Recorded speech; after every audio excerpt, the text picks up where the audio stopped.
इसी हालत में तमुचैन ने ख्वाब में देखा कि उसके दोनों हाथों में तलवारें हैं। जब उसने अपने दोनों हाथ मशरिक और मगरब की तरफ फैलाए तो दोनों तलवारों के सिरे उफ के मशरिक और उफ के मगरब तक पहुंच गए। ये ख्वाब उसने अपनी माँ से बयान किया तो उसको यकीन हो गया कि मेरा ये बेटा मशरिक और मगरब के तमाम लोगों को आगाह करेगा और इसके हाथ से बड़ी खून रेजी होगी। इसी तरह उसकी माँ को मालूम था कि पैदा होने के वक्त तमुचैन के हाथ की दोनों मुट्ठियां बंद थीं।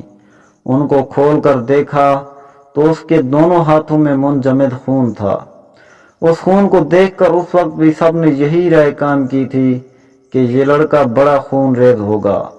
लोगों की सरकशी यहाँ तक पहुंची कि सिवाय एक शख्स अमीर कुराचा के जो कचूली बहादुर की औलाद से था, बाकी तमाम औलाद कचूली बहादुर की भी तमुचैन से बागी हो गई। तमुचैन ने अपने मुल्क के मुत्तसिला मुल्क के फरमा रवा से, जिसका नाम औंग खान था, इमदाद चाही और उसकी पनाह में खुद चला गया। औंग खान ने तमुचैन की खूब खातिर मदारात और तसल्ली व तशफ़ी की और अपने बेटों की तरह उसकी खबरगिरी करने लगा। मगर चंद रोज के बाद कुछ जमीयत बहम पहुंचाकर चंगेज खान ने अपने उस मोहसिन औंग खान के खिलाफ कार्रवाई शुरू की और अपने साथियों को लेकर एक दुर्रा में मजबूत हो बैठा और अपनी मुखालफत का ऐलान किया।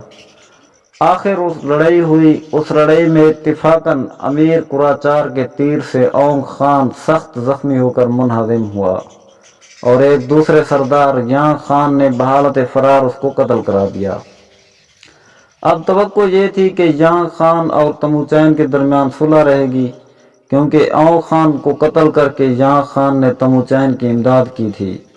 मगर चंगेज खान ने उस फतह के बाद अपने गिर्द बहुत जल्द कबाइल को जमा कर लिया और लोगों ने उसको बहादुर देखकर बखुशी उसकी सरदारी तस्लीम करनी शुरू की। एक शाइस्ता जमीयत लेकर चंगेज खान ने यां खान के इलाका पर फौज कशी शुरू कर दी।